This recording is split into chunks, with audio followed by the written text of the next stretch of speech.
요새 대세 컨텐츠로 떠오르는 아이템이 있습니다. 바로 특수부대죠. 람보, 제임스 본드 등 현란하게 총을 쏘고 칼 잘 쓰는 영화 속의 주인공들은 어김없이 특수부대 출신 요원이거나 아니면 특수부대 현역 요원으로 표현이 되죠. 자, 그럼 실제 특수부대원들은 어떨까요? 취재를 다니면서 직접 만나본 수많은 특수부대원들, 오늘 낱낱이 한번 파헤쳐 보겠습니다.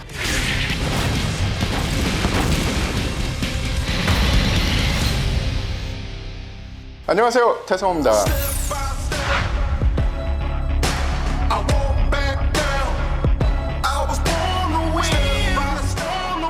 전공 기자도 하고 있지만 전술 교관도 하면서 여러 훈련을 다니다 보니까 암만 해도 제가 다니는 훈련 혹은 취재하는 곳에 그분들이 와 계시죠. 주로 아주 유명해서 여러분들이 다 아시는 특수부대, 뭐 델타나 대북으로, 네이비실, 레인저, 그린베레 같은 미군 특수부대원들도 다 만나봤고요.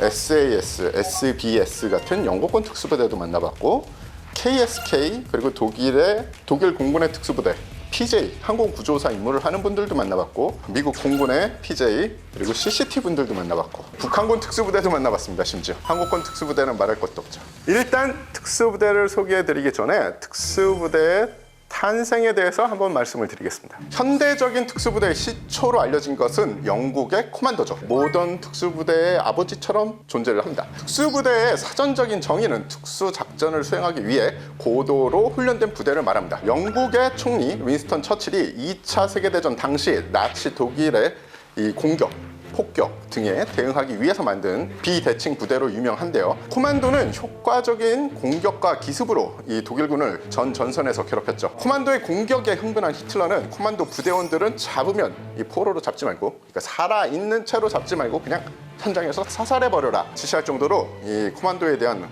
이 공포와 그리고 분노가 있었죠. 특수부대 양성의 필요성을 느낀 세계 각국은 연이어서 특수부대를 창설했습니다. 영국의 SAS가 2차 세계대전 때 당시에도 벌써 활동을 했었고요. 그리고 세계 유명 특수부대들이 그 뒤를 따랐죠. 유명한 부대들 몇을 말씀드리자면, 이스라엘의 사일렌 메디켈, 러시아의 KGB 스페츠나츠, 프랑스의 웨인 부대 등이 유명합니다. 근데 또 하나, 프랑스의 웨인 부대가 굉장히 특수한 특수부대처럼 나와 있지만 사실은요, 프랑스의 웨인 부대는 프랑스의 신속 대응 부대예요. 즉, 모든 웨인 부대가 특수부대는 아닙니다. 그냥 잘 훈련된 일반 부대보단 좀 더 잘 훈련된 신속 대응군이라고 보시면 돼요. 프랑스 웨인 부대는 살짝 일반 보병 부대보다 조금 잘 싸우는 정도? 특수부대는 일반 부대와 뭐가 다를까?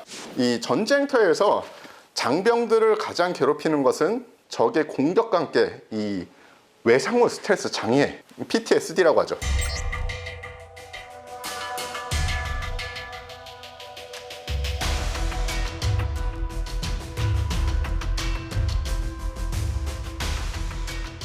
이로 인해서 자살을 하든지 군 생활을 유지하지 못하거나 전역 후 일상생활에 지장을 받는 경우도 많습니다. 그리고 외상후 스트레스 장애는 개인별 편차가 있기 때문에 같은 것을 똑같이 한 자리에서 경험해도 이 오는 증상이 사람마다 다 다릅니다. 특수부대원들도 외상후 스트레스 장애를 걸려요.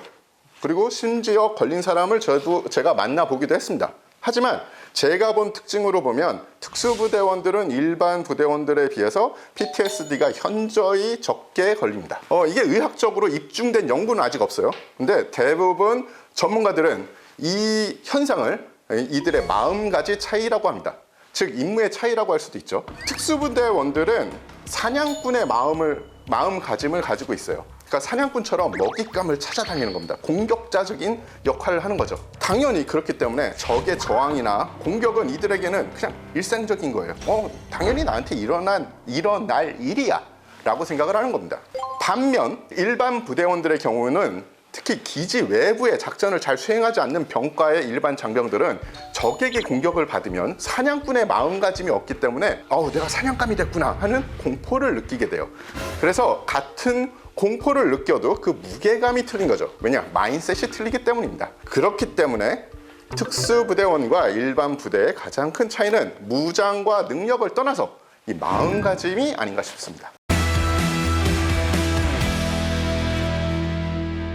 특수부대원이 되는 선발 과정부터가 일반 부대랑 틀리죠. 아주 고강도 지옥 훈련이 벌어지는 경우가 다반사고요. 제일 힘든 훈련 중에 하나가 육군 훈련은 레인저 훈련이고요.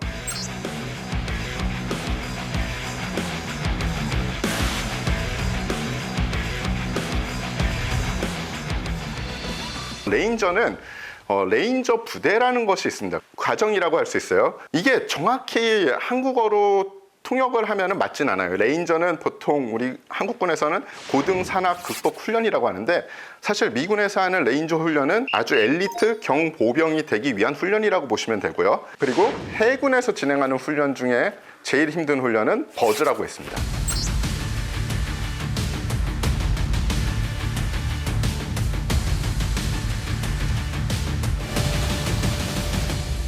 둘 다 특수부대원이 되기 위한 아주 기본적인 과정이고요. 아주 유명한 것은 네이비실이 되기 위한 어떻게 보면 초등 교육, 그러니까 버즈라고 합니다. 버즈의 이 지옥주 기간, 제대로 된 내가 하고자 하는 의지와 그리고 강인한 체력이 없다면 이겨내기 너무너무 힘들다고 합니다. 그리고 버즈는 네이비실이 될 수 있는 기본 체력이 있는 사람, 그러니까 미 해군 최고의 특수부대의 체력을 가진 인물들을 뽑기 위한 훈련이에요. 특수부대원이 되려면 최소한 이거를 통과해야 된다 하는 훈련인데, 그거조차도 정말 힘들다는 말이죠. 자, 육군과 해군 특수부대의 차이. 요게 좀 재미가 있을 거예요. 육군은 부대마다 특성이 존재하며 부대에서는 이 특정한 임무를 수행하는 팀이 비교적 세분화되어 있는 경우가 많습니다. 그러니까 뭔가 이 팀은 이거 전문, 이 팀은 이거 전문, 이 팀은 이거 전문, 이런 경우가 많다고 보실 수 있어요. 해군의 경우는 네이비실이면 거의 비슷한 임무를 수행을 합니다. 물론 다른 임무를 하는 팀들이 있어요. SDB라고 수중 침투를 할 때 이 잠수정, 소형 잠수정을 운행을 하는 팀, 뭐 이런 팀들은 따로 있어요. 하지만 그래도 이들은 기본적인 SQT를 다 동일하게 받기 때문에 자대로 가면 다시 훈련을 받겠지만, 그래도 기본적인 네이비실이 할 수 있는 그런 작전 임무는 다 수행할 수 있다고 보시면 됩니다. 저도 처음엔 그랬어요. 미국의 제일 우수한 특수부대 출신 교관이 가르쳐주는 훈련이면, 혹은 진행하는 훈련이면 와, 대단하겠지, 이건 정말 내가 모르는 뭔가 기술이 있을 거야. 아닙니다.